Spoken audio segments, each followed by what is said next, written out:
per i prossimi cosa si prevede, come cambierà? Come funziona sicuramente in campo?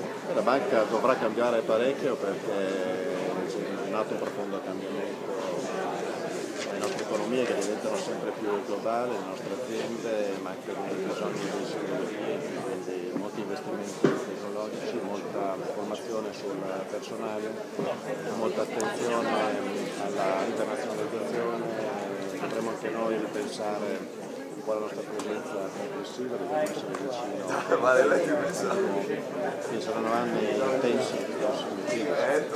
Ho visto che in platea c'era Bazzoli di un altro gruppo, perché in futuro sarete più vicini? No, siamo già molto vicini, siamo tutti e due milanesi, a parte gli scherzi i rapporti con Intesa sono eccellenti, lavoriamo su diverse cose assieme, lavoriamo sul mistero, la domanda è usiamo cultura assolutamente no, però credo che sia molto importante per l'Italia avere due comunità, venga la competizione e tante giorni anche Intesa. Voi siete esposti e presenti soprattutto in Europa orientale, le tensioni ucraine, le tensioni con la Russia vi preoccupano?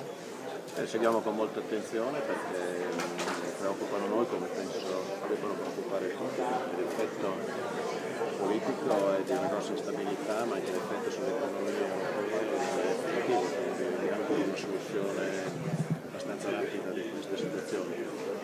Per quanto riguarda Unicredit l'impatto al momento è